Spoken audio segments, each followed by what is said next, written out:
What about that opener, man? That is pretty cool. For the first one, dude, that's pretty cool. It's only gonna get better. So, Anyway, episode 1 here of Small Thoughts with Shorty Torres. Man needs no introduction. Man of the hour, Jose Shorty Torres, and I'll be the host, Luke Kelly from MMA Unhinged, and this first episode.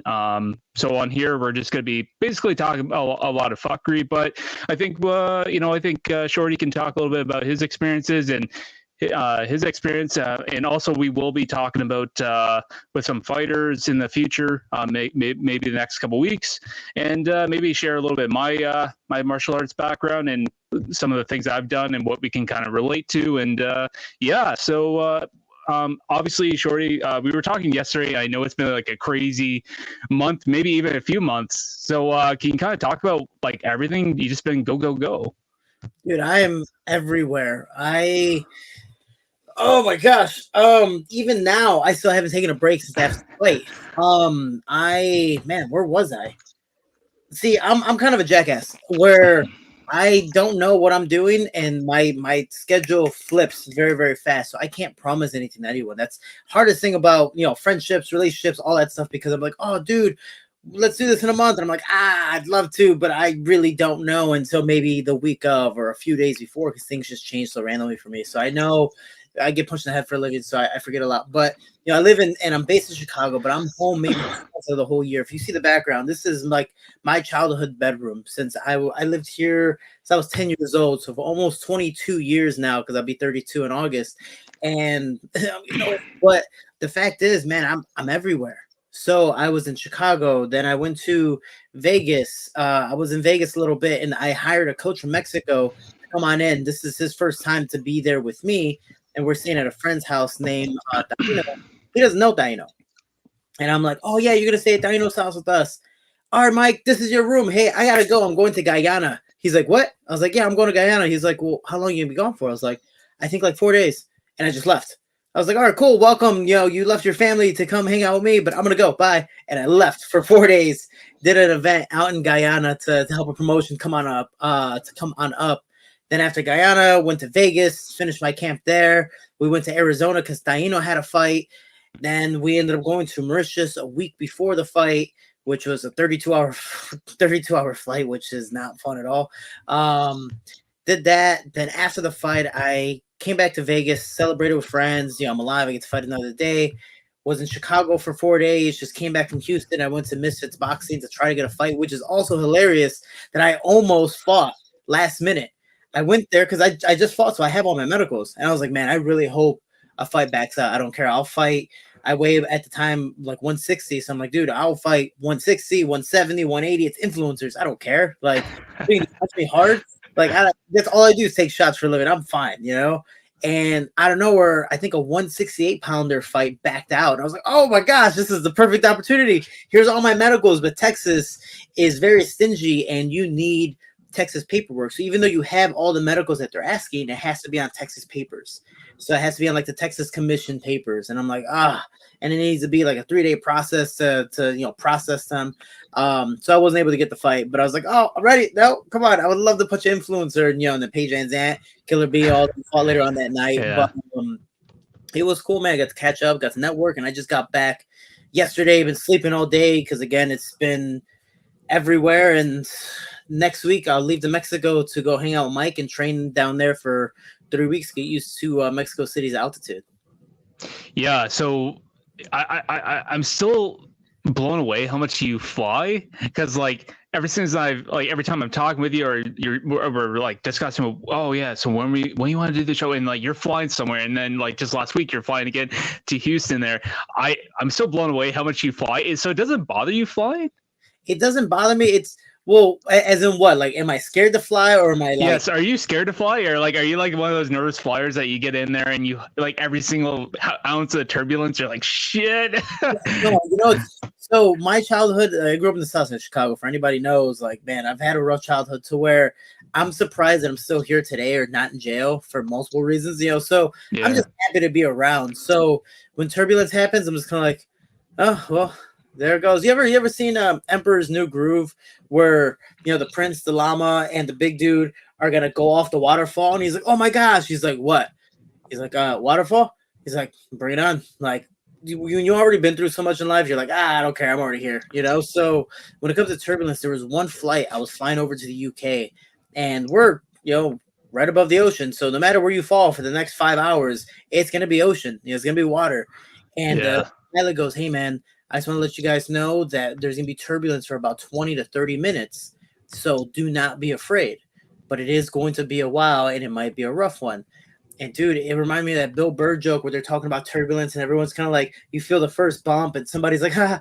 Everyone's trying to play it cool, and then eventually, like, more turbulence happens, and people start to panic. One guy screaming, and other people were like starting to pray and all that stuff. And for me, dude, it was like 10 minutes in, and there's so much turbulence to where it's not just doing this; it's like going up and down like a roller coaster. Your body goes up and goes down. And I remember just looking up, and I was like, dude, stop playing with your food. Like, if you're gonna do it, just do it. Like, if anything, please. And after a while, you're just like, if I die, I die. I don't even care anymore. Yeah, I think it's not so much people like. I mean, if you die, and there's nothing you can do about it. The plane's dropping like 35,000 or 35,000 feet, but I don't think it's so much that the idea of it. I think it's just people can't accept there's nothing you can do about it, and the idea, like the feeling of going down. I think a lot of people would be afraid of. But honestly, flying's so safe. But I mean, then again, you hear about all this Boeing incidents going on. I don't know, but honestly, flying's very safe, and I think I've kind of gotten over it. So I flew most of my life. I think I started when I was like 11, just on like family vacations, and then like the last time I flew before I started going on vacations with my wife and her family, I was about 17. And by 17, I was like, this ain't shit. Bring on the turbulence. This ain't anything. And then I didn't do it for like almost 10 years because I was about, what was this, 3 years ago, I went to Florida with my wife's family. Just actually the year that we were getting last year when we got married. Or not last year. What was it? No, yeah, sorry. Last year we got married. And I'll tell you, like, it was I think after March break or spring break, do you call it in the US? And I was like the night before, I had those like thoughts going through my head, like, oh my god, I'm nervous as shit. And once we did it, it was like it came back to me. I was like, this ain't anything. Like, what was I afraid of? And honestly, like, I think like that's what blows my mind about some of these fighters that have to like travel and whatnot. Like how, like, as much as you can be nervous, but it's not even just about nervous. It's the cost of like having to fly. I mean, like, it's insane. Like, it's funny. I think I'm the typical fighter that hates cutting weight so much that I'm just like, you know what? If this plane goes down, at least I might not have to cut weight. Like, I try to look for every like little silver lining possible. You're very half glass full. 100%. Like, I'm just glad to have a glass, nevertheless, some water in there, So for me, flying does get expensive. Luckily, I do fly most of the time for free when promotions or people pay for me to, be at events or whatever the case may be. But I've never flown first class. And I think last year was the first year that I actually started to save the miles. I didn't know about saving miles. Like, no one informed me. I thought you always needed like the credit card to sign up for whatever rewards program. So now I'm saving miles. I'm like, come on, first class. Like, just one day I'm gonna fly first class. And me, I'm small, so economy is perfect. It doesn't matter. I got all the leg room I need. But just imagine first class. There's so much room for activities. I'm gonna have a good time. For sure. Now, this has kind of been, I'm very curious, and it's fine if you're not allowed to talk about it, but like when it comes to cutting weight, I know there's a process. I know what it's like to cut weight. I mean, to a degree, like I did a bodybuilding show 2 years ago, and I know the degree and the time that it takes to slowly cut. But for yourself, is there like certain supplements that you're allowed to take to help you cut the weight, like whether it's L-carnitine or CLA, or are you able to take those things? So I don't know about certain products because I'm part of Brave. I'm not a part of the UFC and USADA anymore. So with them, and I know they have a new organization now instead of USADA, but and they're I wouldn't say they're stiflers on certain things, but as natural as possible. So for example, like, you're not supposed to take diuretics, but you can take natural diuretics. Coffee, dandelion root is a big one. or caffeine, so dandelion root is something I still take when I was in the UFC. You can take a Swiss Crisp, which is like a natural laxative to help clean out your system, because usually fight week we start to minimize our meals so much that our body might go into starvation mode, meaning it holds on to whatever, thinking you're not going to feed it again. So if you're not going to feed it again, you're not going to use the restroom. So you're just constipated the entire fight week. And then you're holding on to whatever weight you're eating. So if you're eating maybe half a pound every single meal, by the end of the week, you probably have 4 pounds in you or 3 pounds in you. And then you can hopefully take a laxative to get that out. I take something called a Swiss Crisp. It's a very all natural laxative. And man, that honestly has helped me for past few weight cuts, where I think the most I've ever lost on it was about 3.5 pounds. To where I just, kept on waking up to use the restroom, and it's actually very smooth. And I'm not even promoting this. This is just one of those supplements that are like, I recommend. It's super smooth. You don't have any type of pain like an X-Lax or stuff you buy at Walgreens or CVS or regular pharmacy. But Swiss Crisp is something I recommend the most. And I usually take it the day before weigh-ins after my workout. So it kicks in about 6 or 12 hours after you take it. And it'll kick in a couple times. So either a couple or 3 times. And I'm using the restroom all night. And when I wake up, I check my weight. I'm like, oh my gosh, I'm half a pound under. And I'm like, with like a drink, I'm like, oh, cool, I get to drink a little more. So that's honestly helped me out a lot. But I usually don't take too many supplements, just because fight week, I'm usually water loading. And when you water load, your body's literally flushing everything out, even the food sometimes. Yeah. So with that being said, if you take any little supplements fight week, it's probably just going straight out of your system. The only thing that's maybe helping, but it also helps flush out, is the caffeine and dandelion root. So overall, taking any supplements for fight week, to me, so far, I believe it's kind of pointless, just because, again, you're kind of taking all the body's nutrients out with the water flush. So there's no reason to spend your money on fight week supplements unless it's to help lose more water weight. Yeah, and another thing that I thought about is, and I've seen it happen. I think it was I don't know if you know her, Justine Kish, and she had a fight where like she literally shit herself on the canvas. Yeah. Did you see that? Yeah, I know that was like years ago, but it was one of the first times I ever saw it. And people are trying to, you get those guys that are in the comments where they think that they know everything about fighting. They're like, well, it does happen. And then there was one guy, I think it was, I can't remember what fighter, they said, yeah, no, that's like, the shit has happened. So is that like a real thing? So yes, my coach brings it up a lot. Actually, he brings up a story. Now, I don't know if it's true. This is what he tells me. Do you remember the whole Roberto Duran, Sugar Ray Leonard fight where Duran beat him, won this, I think it was the welterweight championship or whatever championship of the world. Leonard finally lost his undefeated streak, and Duran became the champion. Well, Duran gained all this weight and ballooned up. They ended up rushing this fight. And he's like, man, I gotta cut weight. He was enjoying life, party lifestyle, and the last few days he just took a bunch of laxatives. And so he's like, oh, I need to lose this weight. Let me take the laxative. And they weren't anything natural like, today. And so it was like X-Lax, whatever he took. And it really messed up his stomach. So fight day, when he's fighting Sugar Ray Leonard for, Duran Leonard 2, he goes in there and he almost has to shit himself.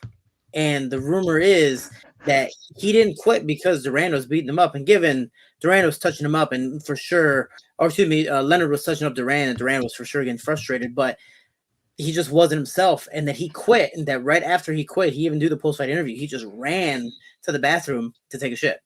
So that happened. But I can say from and I've actually said this story not too long ago, my fight against Amir Albazi when I was in Jordan, I did not get a chance to bring a Swiss Crisp with me. And I also didn't get a chance to work out the night of weigh-ins and the day of the fight. Usually, at least you got to get one workout to get everything going. It also helps digest the food a little bit better. Well, I took a super, super cheap laxative that whatever, Jordan offered. I just needed something to help, push things through. And it did, and I made weight. And I remember almost missing weight for that one, and I was still at flyweight at the time. I had to cut weight the morning of, which I've never done at all in my career before. So I do it, weigh in, I go to fight, and we're literally at the door. Like I see the cage right in front of me, and everyone's, he's on the other side, I'm here, and he's getting called out first. And so, dude, whatever intermission they had was way longer than what they expected. And so I'm just kind of like, damn, I gotta pee. Oh, and you ever get a little push, you're like, do I gotta poop? Oh, dude, oh my gosh, I think I gotta take a shit. And the guy's like, yeah, you can't use the bathroom. I was like, how much longer? He still gotta walk out, dude. That's at least solid 5 minutes. Like, I have to go use the bathroom. And I'm wearing white trunks. Like, Oh I'm shit. wearing nothing but white. So that was gonna happen. Oh shit. Literally, this is the fucked up part. I remember literally running to the bathroom, and I have it's like the Muay Thai like Fairtex cups, which are like fucking G-strings. Like, it just goes up. It's like a jock strap, but it goes up your ass and it's around, so you have to like untie it. I'm untying it. You have to pull, and I have my wraps on. I have my gloves on. I have to pull everything down. Now in Jordan, in some places, especially in the Middle East, they don't have toilets. It's just a fucking hole. Like, it's just a hole in the floor. Dude, it was like, it's disgusting. But again, that's their lifestyle. So I remember running in, going, fuck, there's no toilet. And then just like pulling everything down, turning around, and just going, like, just exploding out. It was fucking horrible. And then I'm just, all right, let's try to grab some toilet. Or you don't have toilet paper. Most of the places don't have toilet paper. They use bidets. So I'm just with the hose, and I'm like, like hosing my butt cheeks. And I'm just like, you can't even like wipe it off. I'm just like, fuck. All right, pull out my underwear, put on this G-string fucking jock strap on, which is, I think, easily the best ones because they're steel and they don't move. Super uncomfortable, but once you get used to it, they're great. And then put on my shorts, and I remember just running in, and I was like, all right, well, I got to fight him. But dude, if I did not take that shit, I would have shit myself in the fight. Yeah, you know what though? Like, it's crazy, like how one event it just gets worse and worse and worse. This is a chain reaction. Like, it just keeps getting worse, and they just the things that you think wouldn't go bad do go bad. And if that's the worst that happens, I mean, if that's the worst thing that can happen before a fight, then maybe it's not. Maybe it's I think you can survive pretty much anything else. Dude, I've had many bad things happen before fights, during fights, after fights, like. And lots of things that are, for multiple different podcasts, multiple different stories. But for this one, the almost shitting myself before the Amir Albazi fight was crazy. And, to be able to say I still took his O away from him that day was phenomenal. Because after, I remember still having to use the restroom. Oh, shit. Literally. Yeah. Yeah.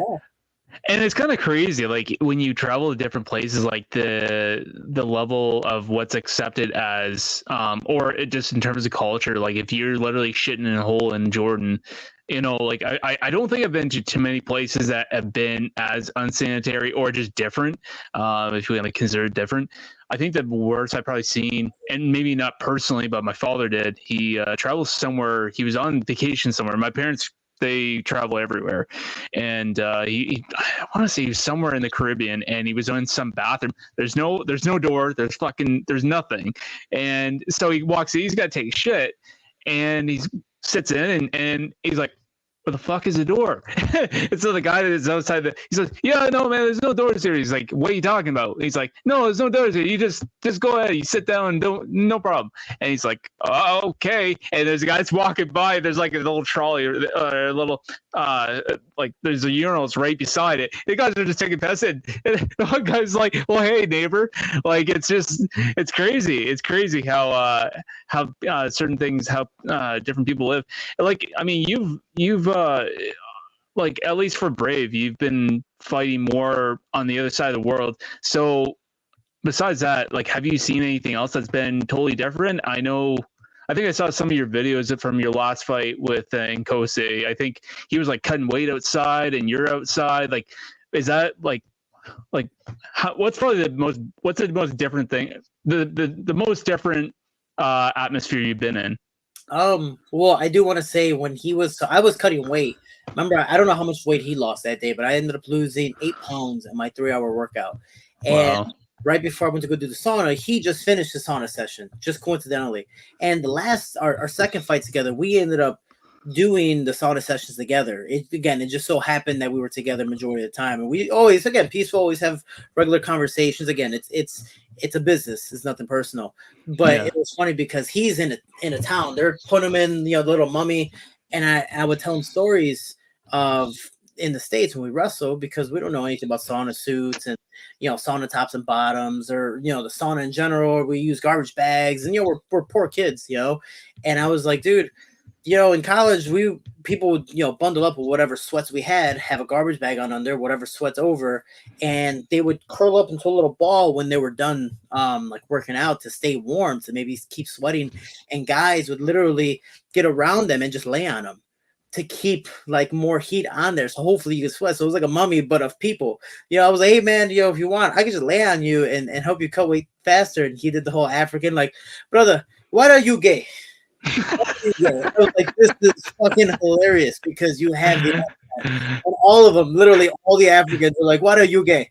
No, why are you gay? And we just started having fun. So it was definitely a really cool time. But when it comes to cutting weight, man, I've seen people go to the hospital. I've seen people pass out. I've seen people faint. I remember one of my times, I think my worst weight cut was when I fought Alex Perez. I was getting, we fought the Stable Center. I was excited, but the thing was, I just fought Jared Brooks like a month and a half before that, and I just cut 26 pounds. And then I went to fight Alex Perez. Was kind of like, I wouldn't say forced, but really put into that situation. Was like, do this fight. It's a big opportunity to take this fight. I'm like, all right, whatever, take the fight. And I had to lose 28 pounds. I was a flyweight at the time, so I'm losing 54 pounds in a matter of 2 months. Like, that's a lot of freaking weight for a small guy. Yeah. And mentally, dude, I'm burnt. Like, I'm just burnt out. Physically, I just want to like shoot myself. I'm all the horrible impulsive thoughts that are coming to my head were for sure there. And at the time, I was also engaged, and I decided to bring my home to work. Now, my ex-fiance used to be she was a wrestler, and a damn good one at that. And her mindset was like, dude, she's hardcore. Like, she was just that person. We got to run. All right, let's go run. I'll run in 10 miles. All right, let's go run 10 miles. Like, anything that was bad, she's like, all right, let's just go do it. We got to do it anyways. There's no reason to complain about it. So she was the only reason I made weight for that fight. And I remember I put on my sauna top bottom, put all my sweats on. I go run, and I do, I think, an hour workout. And then we had to do the sauna session at LA Fitness. And every 10 minutes, she's like literally dragging me in and dragging me out. Like, I personally like to cut weight by myself because I don't want one to see people, or I don't want to have people see me struggle, especially like my loved ones. But then two, I also am pissy, So like, she's there with a water bottle, and I'm like, dude, like, drink your water. Like, we've already been in the sauna for about 2 hours. Like, please drink some water. She said, no, I'm good. You ain't drinking water. I ain't gonna drink water. I was like, oh, come on. Like, that's only one struggle. But she just, if it weren't for her, I wouldn't have made weight. But I remember just having her there, literally pulling me in and pulling me out. And I remember doing the whole Darren Till or Chris Cyborg, crying in tubs. And crying in this weight cut. Like, it was bad, and they're not fun. And even though obviously they promoted it and got pretty popular off of it, it happens to more than just them. We might not be as popular as them, but it definitely happens to more than just them. Yeah, I think like watching Chris Cyborg when she had to make 140, it honestly, like, watching someone do that, if you're not a fighter, or you've never had to experience adversity in your life, or you've never had to do any kind of competition where you've had to do weight cuts, even if you're not cutting as much weight. Like, for myself, I had to cut water weight, but I wasn't cutting so much to make a weight for a class. I mean, I did, but it wasn't so much about the making the weight. It was more for taking all the fluids from your organs to give you that popping look for bodybuilding. Mm-hmm. But that being said, yeah, anybody that has that doesn't know, but can still watch that. And I think after, you have so much more respect for fighters to see what they go through, even before they get to the cage. And watching that thing that she put on YouTube was insane. I couldn't believe how Cyborg can make 140, given the fact that I'm trying to think who fought UFC 300. Oh Jesus, she was in the PFL. I honestly, I wish I should. Kayla Harrison, I think. Mm-hmm. Yeah, Kayla Harrison, and she's a big girl, and she's probably walking around easily 160, and she cut to 135, and she looked, I mean, great shape, but holy shit, I mean, she had been hurting in that weight cut. So I know she works for Eric Pena, so definitely shout out to him. If it weren't, he actually got Lazy Boy down to 125, and Lazy Boy weighs 165. Oh my God! Pretty much as I weigh, So that's another reason why I ended up going to bantamweight, because I'm like, man, I'm hurting myself, but I was also doing it by myself. Given it took 4 months for Lazy Boy to make flyweight properly and very healthy. It wasn't like a last minute cut like I did with Jared Brooks. There was 9 days, 26 pounds, and it was fucking horrible. But Kayla Harrison, already knew that she needs to slim down to make it into the UFC. She already signed the contract, so she had a good amount of time. But this process took months. And it's also hilarious for like Lazy Boy, for example. He loses 40 pounds to make the weight, and they ask him in Spanish, like, dude, what do you want to do now? What's the first thing you want to do after making the weight and fighting? He goes, dude, I had 4 months of cutting weight. I just want tacos.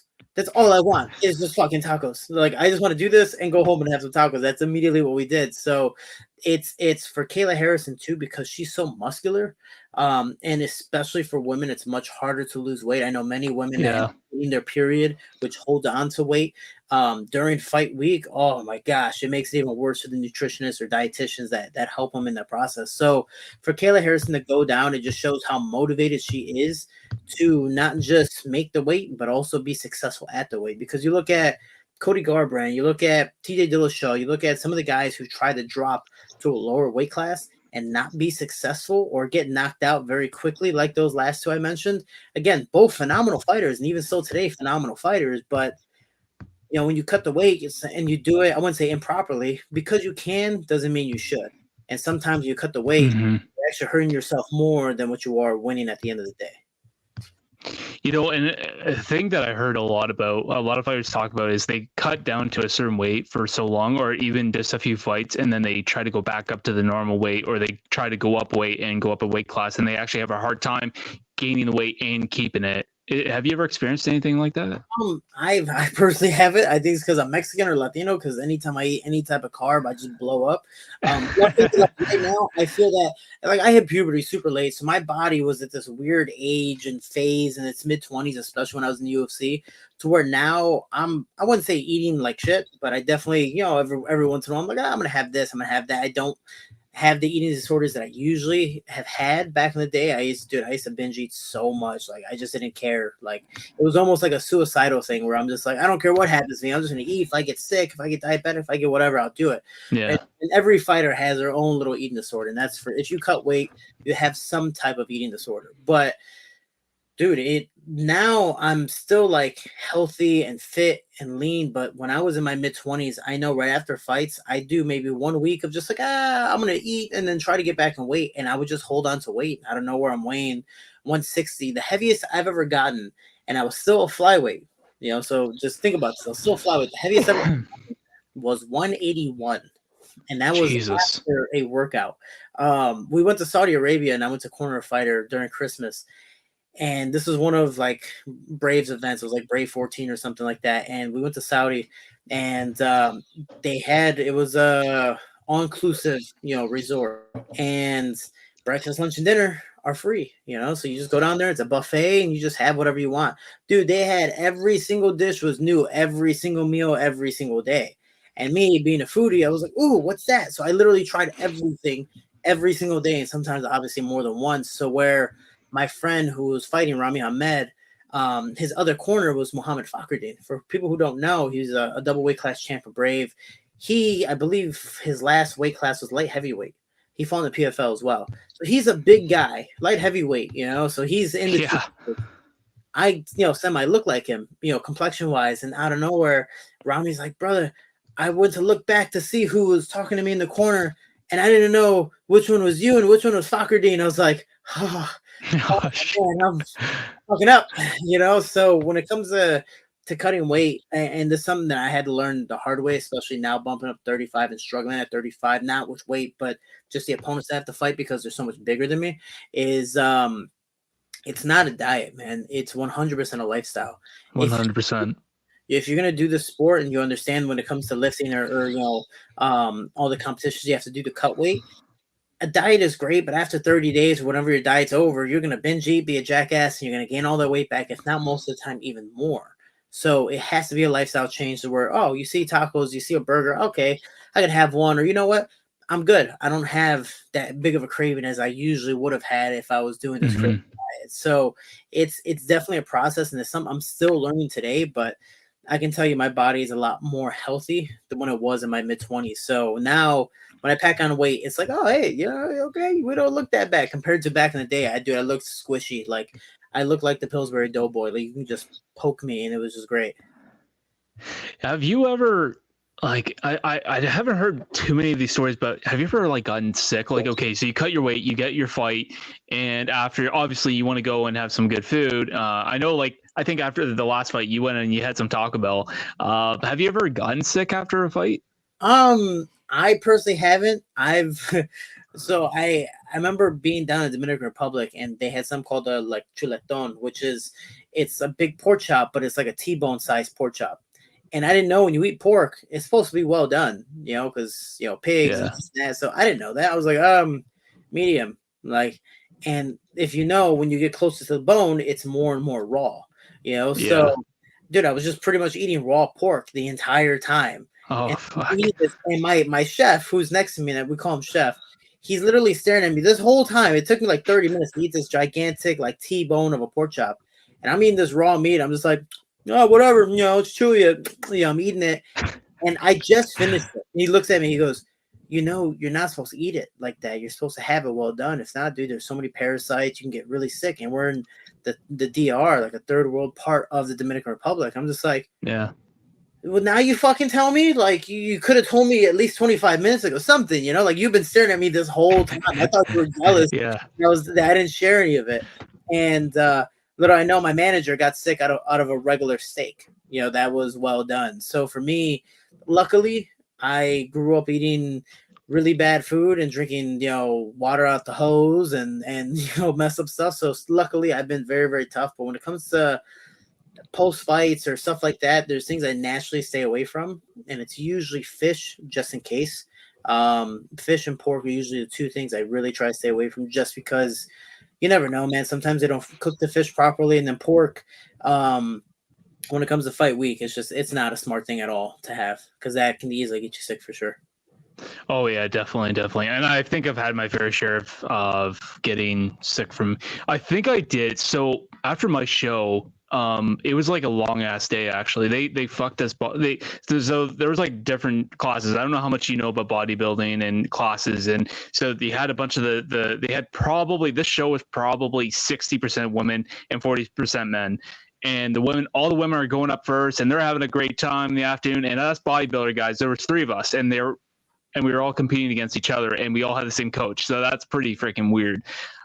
So there was us 3, and then there's a couple guys, and they call it classic physique, which is more a slender, and more, you're going to look a lot more cut.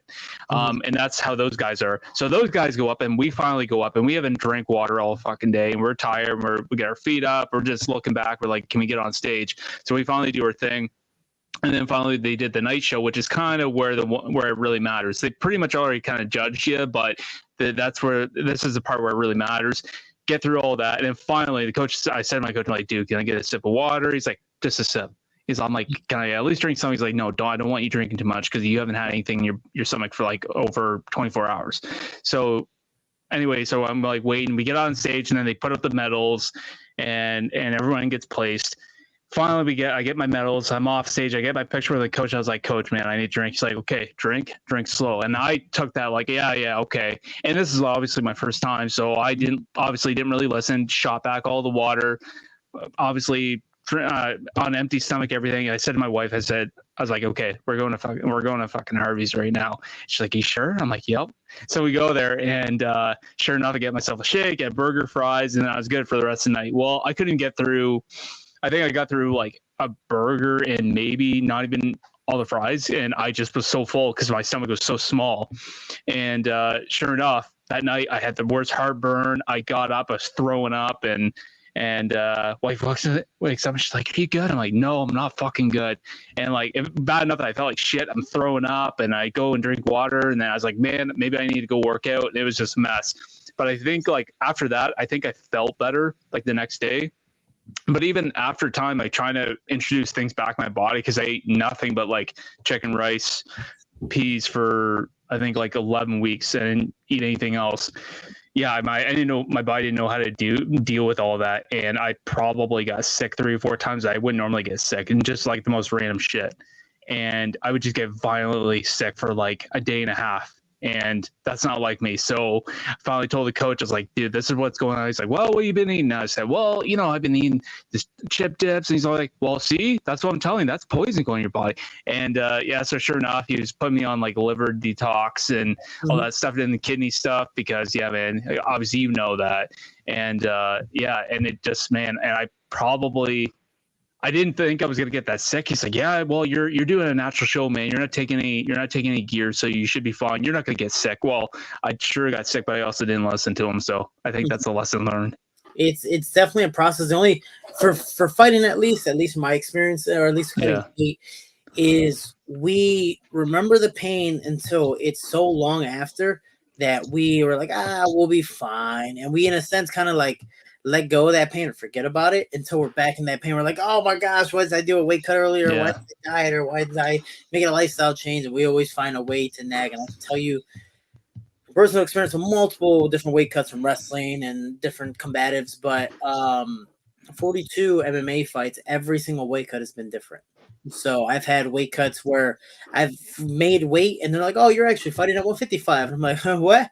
Oh, okay. And then I've had fights where it's like, man, I don't even know if I'm going to make weight. Can we make a catch weight or even having to back out?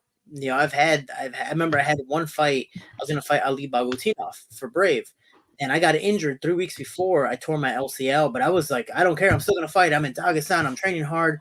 Dagestan didn't know, at least people I was with, like the team is great, all that, but the area that I was at, we didn't have many resources when it came to cutting weight. They're like, steak, rice, and potatoes. I'm like, dude, I'm cutting weight. I'm not bulking. They're like, but they wanted to feed me that every single day. Amazing dishes, but that's not what I wanted to eat. Especially for me, I like to cut out red meat minimum 3 weeks before the fight because it just takes to digest stuff like that. It's heavier. And dude, I remember being the heaviest I've ever been before cutting on the flyweight. And we get to the hotel and there's no workout room. There's just an empty space and a heater.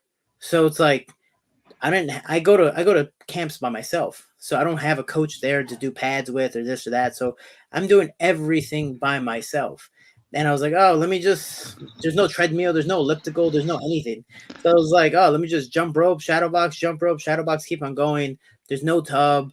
I had to use the little personal sauna. And I remember I was like 6 pounds over. I remember losing 4 pounds every single weight cut, but it would just see the same weight every single time. I was like, man, I'm not making weight. I'm hurting myself. It's probably a good thing because of my knee anyways, but yeah, no, it's a process.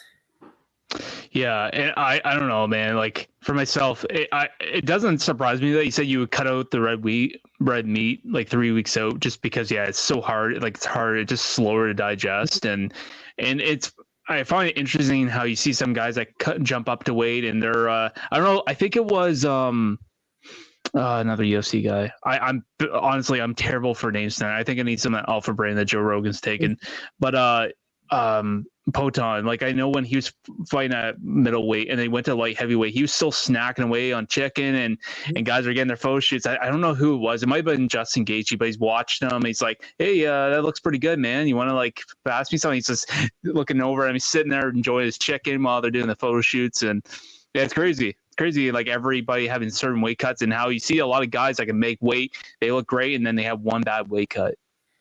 Just takes one. All I know is I just want to say fuck you, Curtis Blades, because every single drive we took together, we were cutting weight.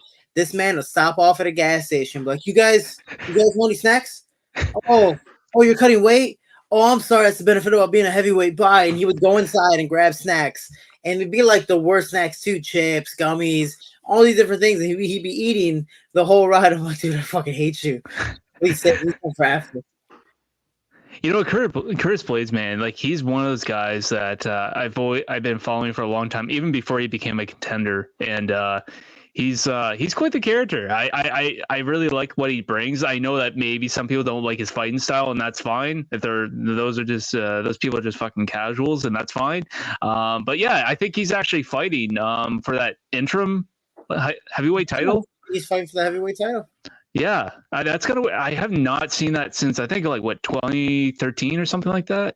Regardless, being able to have, because he obviously been in UFC for a very long time. Yeah, and his two big fights with Francis Ngannou obviously didn't go in his favor. And now having that third chance to finally go up there and do his thing, he had some hiccups along the way. I think he got knocked out by either the Russian or Polish guy, and obviously Derek Lewis, the uppercut. So he's had his ups and downs, that he's had his injuries, he's had his things behind the scenes with his own personal family life. So to see him finally get a chance of redemption for himself and all the hard work, it's like the Dustin Poirier thing, where it's like he's right there. He's always been right there, but there's always been somebody there to stop him.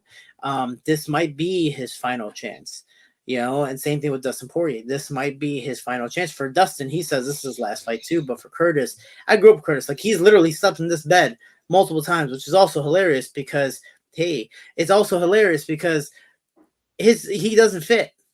He doesn't, like, his calf below his calf to his foot stick out every single time. And I think it's like, even if he slept diagonal on my bed, it didn't. I was like, he has this little like Yorkie that somehow is still alive because it sleeps with him.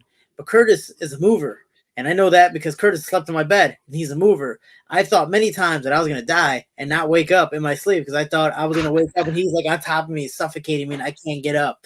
And that dog somehow is still alive because I'll sleep right next to him, feel Curtis move a little bit, and it wakes up and runs all the way around him to the other side. I'm like, that is the smartest dog in the world. Oh my gosh. So, shout out to Curtis for not killing me and, sleeping on me and suffocating me. But dude, it's amazing to have a Chicago guy like him, that I grew up with, make it that far and be at the pinnacle of the sport and be right there once again. And hopefully, this is his, I think stylistically, it's a very good fight for him as well.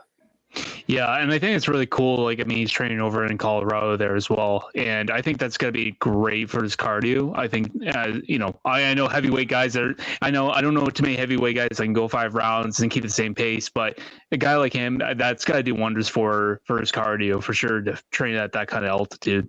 Oh, for sure. That, and then, I mean, he's hired so many UFC heavyweights to come on in, or kickboxers and strikers. Obviously implementing more of, I wouldn't say the Bang, Ludwig style, but, being able to have that jumping switch stance style and be able to put that pressure in, because he can strike, but he uses his strikes mainly to set up his takedowns. And, I mean, we've seen him knock out people on the feet, or at least drop people on the feet and finish them on the ground. So I'm excited to see how this goes. The first fight, obviously, it didn't show anything, and that's the hardest part when it comes to like what's gonna happen in this fight. I mean, his opponent, what was Aspinall? Yeah, Tom Aspinall. He's a good fighter, but Curtis, once he gets you on the ground, are you going to be able to get up? And that's going to be the biggest thing. Obviously, I'm saying in a very biasly way, but Tom Aspinall, man, he picks his strikes very, very well and keeps his distance also very well. But if he gets too comfortable on his feet, will Curtis be able to close that distance and take him down, or even land a big strike of his own? Because that's the biggest fear about Curtis, is you expect the wrestling, always expect the wrestling, but every once in a while, he's still heavyweight, and if he lands one strike, that sucks. You know what? Can you imagine this right now? He does the same thing he did Alistair Overeem, get him down, get him on the ground, elbow him in the forehead, and you see the blood spurting. You got to think that a guy like John Jones is looking at the TV like, no, I'm done. I got Miocic out of the way, and I'm done. I don't know. When it comes to John, man, and I've watched film with John Jones. Like, I'm good friends with John. He's like an evil mastermind. I've seen him watch film of the same person like 40 times. And I'm like, dude, you've seen this already 5 times. Like, you're good. He goes, no. We're always going to see something new. And he'll find the littlest thing. Oh, his toes are turned this way. Or he does this after a strike. I'm like, dude, he barely throws that strike ever. And he goes, just in case if he does, I need to remember this. And he's so good in his head. And he's so arrogant in a very good way, is he wants to beat you at your own style. Like with Machida, he's like, I'm going to beat him on the feet. Vitor Belfort, he goes, I'm going to beat him on the ground. All these different people. He wants to beat them up at their own game. So with Curtis, I think he'd just like to out wrestle him and go, you know what? I was a national champ and National Junior College Association as well, Athletic Association. Same thing with Curtis. Let's see which one was better. And with John, he's longer. They're the same height, but John is significantly longer and easily a better striker. And I say that with being as humble as possible to Curtis. It's just like, John Jones is John Jones. He has a better submission game. He has better strikes. I give John the advantage when it comes to having the length and the experience. But Curtis, man, it's John. John is still technically a light heavyweight. Yes, he's making weight as a heavyweight and all that stuff, but dude is kind of chunky. He's kind of chubby. I won't say he's out of shape, but he's not at what he was at lightweight or light heavyweight. Yeah, and you can tell that, of course, he had to put on the weight, and he took a long time to do it. But you can definitely tell it's very forced. It kind of reminds me of Max Holloway going up to 155 the first time. How he looked. He looked very he looked blown up, and he didn't look like he put on the weight properly. But the difference is with John Jones. I think John Jones is he put on the weight properly, but it almost looks way too. He just doesn't look like a natural heavyweight. Sure, he put on the weight and he's holding it. That's great, and I'm sure he's enjoying eating and everything. But I just feel like he needs. And I mean, I was kind of curious when he fought Cyril Gane. I was like, yeah, Cyril Gane. I could see him taking him down, which he did do. But I was like, man, Cyril Gane. I mean, what is he gonna be like getting hit by an actual real heavyweight like Cyril Gane? And obviously, we never really get to see that. But yeah, I'm really curious to see John Jones fighting someone with real heavyweight power. And Miocic does hit hard. I'm not saying he doesn't, but I would always wanted to see the Francis Ngannou fight, and I'm afraid we've been robbed of this, and I don't think it's ever going to happen. Well, I mean, we'll see. You can't say never. Not but the fact is, you look at Max Holloway when he bumped up to fight Dustin Poirier, when he tried to fight for that, I believe it was the interim belt. Yeah. And dude, even though Dustin was a featherweight that bumped up, he had time. He had years to adapt, and he did. And you can tell every time that Max got hit, he stumbled or he buckled back and was like, "Oh, wow, this isn't like, the featherweights where I'm hitting them and doing stuff." Now, Max obviously could take a shot. Didn't get apparently he didn't get dropped, but I thought he got dropped a couple times in the fight. But he could take a shot, and he still stumbled here and there in the fight at lightweight. That's just 10 pounds. Just imagine light heavyweight to heavyweight. You get, what is that, 60 pounds? Yeah. So for Curtis, he has to cut weight to make heavyweight. He weighs about 285 naturally. Holy fuck. So when it comes to that, it's like you're not just taking a possible shot, but what if this guy gets on top of you in a good dominant position?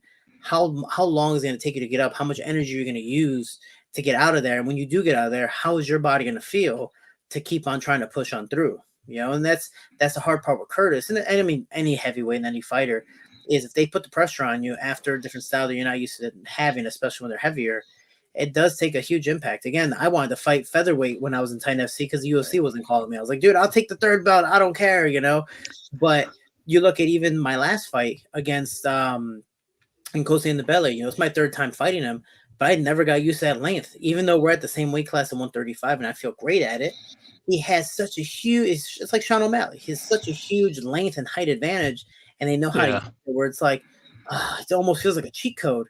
And it's not that I'm not trying to move my head, but it's like, dude, that jab is so far and so long, you feel safe, but no matter where you get hit. So stylistically, the size does make a difference. And I've had my personal struggles of going up from flyweight to bantamweight, and that's just been the size and the length. Just imagine now when it comes to the size and length and the weight as well, the extreme weight of going from light heavy to heavyweight. Yeah, and you know what? You're starting to see a lot more of these guys, these long, and I don't want to call them lanky, but yeah, like these long, lanky guys, and there's this new era of guys using that to their advantage, which they should. But they're not just using it to their advantage, but they're learning how to fight with that long. I mean, I think maybe one of the very first guys might have been Anderson Silva, in my opinion. Like what I've seen, was tall. Maybe he's not so lanky, but compared to maybe guys like Vitor or other guys like that, but now you're seeing like Sean O'Malley, you're seeing like Nkosi, like there's a lot of these guys are coming up and using that, right? Like Israel Adesanya, Gustafsson, because he had the length. You have many other fighters that, if they knew how to strike, because again, most fighters, even back in the day, you look at Miguel Torres, he was a grappler, but he was like 6 feet tall at the bantamweight division. It's like, or no, he was a featherweight, I believe. And so it's like when he fought in WEC against Joseph Benavidez, and all these guys, it's like he had the length, but he wasn't a striker. He was a grappler. Just imagine these guys, and now almost 20 years later, which is crazy to say, is these guys aren't just grapplers; they're also strikers. And that's something I thought about after fighting Nkosi. It's like, do I want to go back down to flyweight? Obviously, there's a struggle with it because if I stay at bantamweight, cool, I can fight Nkosi 20 more times and maybe have the same outcome, maybe win, whatever the case may be. But what if I have a guy who can not just strike and keep me away, but what if I do finally get in? He can grapple as well. Because you look at all the Dagestani or Russian guys that are coming on in, those guys are getting long and better too. They're not just grapplers; they're becoming strikers and well-rounded fighters. They're getting knockouts as well. So body types now in MMA almost don't make a difference because you can get not at all that can grapple as well as strike. And same thing with me being short and stocky to get on the inside. We can strike, but we'll also take you down and beat you up. So there's always a give and take with body types. But I mean, styles make fights, so it's a good time. For sure. Now, I don't want to run out of too much time here, so I want to jump right into the fights this weekend. Just with the main and co-main event, you got Islam Makhachev and Dustin Poirier. It seems like this is the last dance for the man. I kind of have to agree with someone like Daniel Cormier. What he said, he didn't like what Dustin Poirier was saying, and I think it's fair that Dustin Poirier can be honest. And I know he's been talking about this for the last couple of years. Like, he's like, I don't want to do this anymore. But he keeps coming back, and he keeps taking fights. And I think this is his last chance to get the title. The only reason why I don't like that he said that was it's almost like he's already. It's almost like I don't want to hit that to get into his head, and I don't know if that would be something like that would. I don't know if that's something that would happen to a strong guy like Dustin Poirier. What are your thoughts about this fight? I mean, you're not wrong because they can subconsciously, hypnotize them to go, cool, I'm already on my way out. If I lose, I was expecting to go out anyways. But for him, he's worked so hard at something and he's gotten so close to it multiple times. I think this is his last hurrah. If he gets put into a submission or gets put into a very dangerous situation, I think he's going to push through more than ever compared to, man, if I get stuck in this choke, man, you got me because I'm going to fight again. This one, no, he's going out in the shield. And I think 100% that's what's going to happen. Dustin is a very strong individual, but we're all human. Sadly, we're all just human. So we have to understand that he's been through a lot. He's been through multiple physical pain, lacerations, broken bones, bumps and bruises. Obviously, he has his personal life. He has a foundation. He has his wife, his kids, all that stuff. So it does get difficult. And I can say, as we talked about in the beginning, dude, I fly everywhere because of this sport, because of fighting and the stuff I do on the side that involves the sport. Nevertheless, getting punched, beat up, all that stuff, and still recovering from little things from my last fight that was give or take around 3 weeks ago. So I can just imagine with a man who's a lot more popular than I am, and Dustin Poirier, he's like, man, I'm just tired. He could still fight, but he's also doing the responsible thing of he's not in his prime anymore. And I say that respectively. He's not in his prime anymore. He knows that.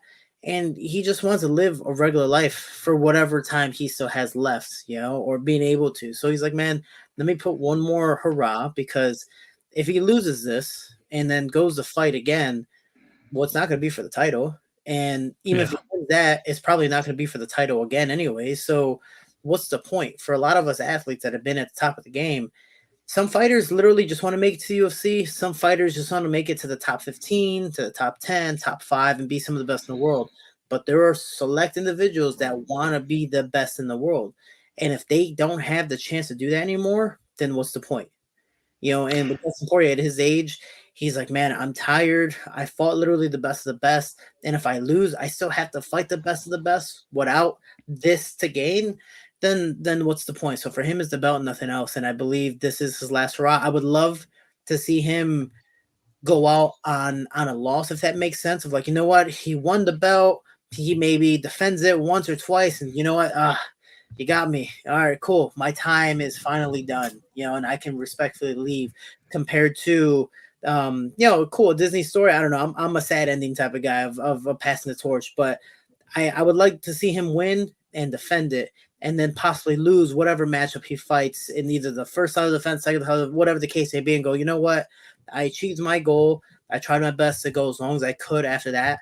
and then that was it. And his journey's already done. He's just playing the extra credit scenes at the end of it. Compared to he loses this fight and then he goes out, which is still a phenomenal story and phenomenal career, but it'd be sad to see him lose against Islam. But I also believe he has more of a fighting chance with Islam than what he did stylistically with Khabib. Yeah, and I think Islam is very freaking good. I think Islam is like Khabib 2.0, and I don't know, he might even be better than Khabib. The only thing I can't really predict this fight. I don't want to come up biased. I really like Dustin Poirier. I do like Islam. I think Islam is one hell of a fighter, and if that man continues to fight, he will have a hell of a career in front of him. But he is beatable. But I do not want to see Dustin Poirier jump guillotine anymore. Please do not do it. For the love of God, whatever you do not jump guillotine unless you absolutely have to. With Islam, it would definitely be a poor choice just because his main goal is to be on top of him and to be in the guard is the best position for Islam Makhachev. To be able to pass and do all the stuff he does. But with Dustin, obviously, is the best thing. See, here's the pro and con between the difference between fighting between Islam and Khabib. Khabib didn't have really the stand-up game, but he was so awkward that it worked in his favor to where like you didn't know what was happening next. You didn't know what punch he was going to throw, but you knew he was going to go for the takedown. And when he did, he was going to be very dominant. He was extremely high level at that. And still is today. But with Islam, he's a very technical striker that is hittable. He's been dropped multiple times before. He's been hit. He's been caught. So can Dustin catch him? I think there's more of a chance for him to be able to catch him. But even if he does drop him, will he be able to finish him? Will he maybe put too much pressure and get reversed in the ground? Or, so I believe for Dustin, the only way for him to win this fight is one of those like, man, he caught him, and it was just one of those one shots, maybe a couple ground and pound strikes, and that's it. It was over, or just that clean KO, walk-off KO type of strikes. But I think Dustin is a phenomenal fighter, and I believe he's going to put on the best performance of his life. I believe he definitely does have a better chance with Islam than he did with Khabib. But Islam is one of the best in the world for a reason, and again, I would still love to see Dustin win and then defend it and kind of go from there. But if this is his last hurrah, then, dude, congratulations on a phenomenal career and all the people you've inspired and been able to help outside of the cage as well with your foundation. Yeah, no, and nothing but respect to him. At the end of the day, win or lose, whether he loses and he retires or he wins the belt and says, you know what, I won the belt, I did what I wanted to do, but I'm still going to retire tonight. Maybe Islam will get that open shot. You never know. But looking at that next fight, you got Sean Strickland, and then you have Paulo Costa. That is a freaking great fight. I'm still wondering why they made that a 5-round co-main event. Assuming because Strickland can go 5 rounds, and they want to see if Paulo Costa can go 5 rounds. I don't know if that's the real case, but that's what I'm kind of hunching at. That's one thing that does throw me off. That every once in a while they're like, you know what? We're gonna have a 5-round co-main event. Not for anything. We're just we're doing it, So that does bother me a little bit because they kind of just mix things up. And yes, fighter signed for it is what it is. They both agreed, whatever. But it throws me off. It's like, is UFC maybe favoring one over the other because of that? Again, like you said, Sean Strickland can go 5 rounds. He's better in longer fights. Paulo Costa, especially because of his build, not so much. So does the UFC want to see Sean Strickland win and get back to the title, or do they want Paulo Costa to just do the upset? So again, it's one of those like, why is it a 5-round fight? But with that being said, this is the hard part with this fight. And I think this is a very good fight because Sean Strickland keeps distance very well. He strikes very well. And he even honestly does have good ground game. It's just he doesn't take the fights to the ground anymore. Obviously, before the UFC, he was tapping people out, but I believe he ended up having like a leg injury or something. And ever since then, he's like, I'm going to keep it to the feet. I like to, stand and bang. Let me bang, bro. But Paulo Costa, on the other hand, he's a very explosive and cocky, arrogant fighter. So he hits hard, which Sean Strickland is perfectly fine with. Cool, yeah, let's stand and bang, let's have fun. And I think Sean will be able to outbox him. But Paulo Costa, because of how explosive and how athletic he is naturally, I think he could knock out or at least rock Sean Strickland multiple times in this fight because Sean keeps his length, but he also doesn't move his head too much, especially with how fast Paulo Costa is. I don't know if Sean Strickland has fought someone as athletic as he is at that weight class, especially as big and powerful as he is, because there's no fucking reason why that guy should be able to make that weight class. But again, I'm doing something wrong with my diet, and this guy is genetically phenomenal. So, I give the power, the athletic edge to Paulo Costa, but I think if it goes past 2 rounds, Sean Strickland has this fight in the bag. Yeah, and I just love how he walks people down the way, and I love Israel Adesanya, and I would say I was a little bit biased with that fight, me talking on here. But that being said, like what he did to Israel Adesanya was insane. Like it was a beautiful fight for him, and then you watch him fight Dracus du Plessis, and it was like, what happened to Sean Strickland? He got backed up like for about at least 4 rounds. It was crazy, but that just shows you the matchups, right? But what he did to Israel Adesanya was just beautiful. It was perfect. It was exactly what he does to every single opponent, and it was a perfect matchup with a guy like Israel because he likes to counter strike. So it was great to see what he could do, and I think if he can get through those 2 rounds, like you said, I think there's something where all he has to do is wait for Costa to gas out. But is he gonna be shy about it? Because he knows he still has that power. Can he still deliver something in the 3rd round, 4th round? Just one shot. That's all it takes. So it'd definitely be interesting to see how this fight goes down. I can kind of see it go either way. I'm excited for both. I think it is a phenomenal, main and co-main event. They both honestly could go either way. I give the edge to Islam Makhachev in the event. I mean, I give the edge to Sean Strickland, and not just because he's a teammate, but because he has been in that championship realm. He's fought a champion before. He's fought for the belt. He's tried his best to defend it, and he's fought big guys like Paulo Costa. So I give that experience edge to Strickland. But again, Paulo, he always has the opportunity, but I also don't believe he has been the same after losing to Israel Adesanya. He's been very cocky, very arrogant, but just I don't believe as the same fighter. So again, I give the slight edge of Sean Strickland, and I say light just because no matter what I say, the guy's so athletic, he's explosive, and he hits and throws bricks at you. So you just never know. But I think Sean has a better combinations, and that one's gonna be an all-out brawl. If somebody goes down to the ground because of it for like a takedown, then that would be Paulo Costa because Sean Strickland's too damn prideful. Then he's bitching out and he's trying to get down, this fight down to the ground because he's like, no, this is not a fun game with Sean. And to the main event, I guess really the biggest quote I want to say is, will the diamond be made under pressure or will it finally crack? Yeah, it's gonna be a great fight, and anybody that's not excited about this fight, then you can get the hell out right now because it's honestly I've seen some matchups where they're very they don't seem great, and then you watch the fight and it's awesome, and you see some really good matchups on paper, and then you watch it and it was like, what the fuck did I watch? But no, respect to both these fights can't be bad, so I'm excited to watch it. I don't know if you're gonna be watching on Saturday night, but I hope so. It all depends on what I'm doing. I know I'm getting punched in the head that morning, so as long as I'm alive and well to watch later on the day, I'll definitely 100% be doing so. Excellent. Well, I think we're running out of time here, so we're for people that again, I was explaining. Hopefully, we'll be having a couple fighters in the next couple weeks, and we'll see where it's gonna take us in the next few weeks. There, Shorty. Yeah, man, we'll have some fun. This is episode 1. It's live and done, and I can't wait for things to come on through. And obviously, it's only going to get better and better from there. Small thoughts turn into big things, and I'm just excited to see what is next. But first comes first. Let's see how this fight goes. And I already have some planned guests in mind. And hey, one of them might be even Curtis Blades. You never know. Yeah, I mean, like, spill it out here. What's your who do you think we're gonna have on first? Who's the first person?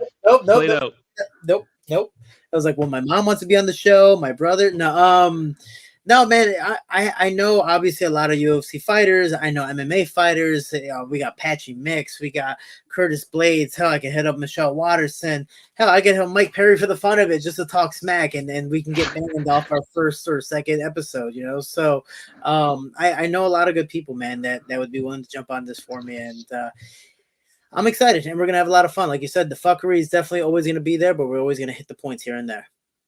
Absolutely, absolutely. And for people that don't know, you're going to find this on MMA Unhinged YouTube page. And we do not have our own YouTube page, but that's fine. It will be under the MMA Unhinged. So if you can go like and subscribe over there and hit the bell button, you'll get every notification. So this will hopefully be a weekly show. So for people that don't know, this will hopefully be a weekly show, and hopefully we'll see maybe Mike Perry soon.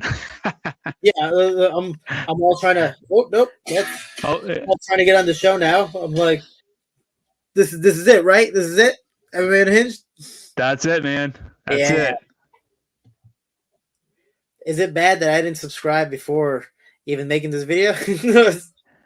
No, man, you're busy. We get it. Well, I get punched in the head. I forget a lot. So it all depends on me. But anyway, it's a pleasure always talking with you, Shorty, and we're going to close up here. So thanks, everyone, for watching, and stay tuned for episode 2.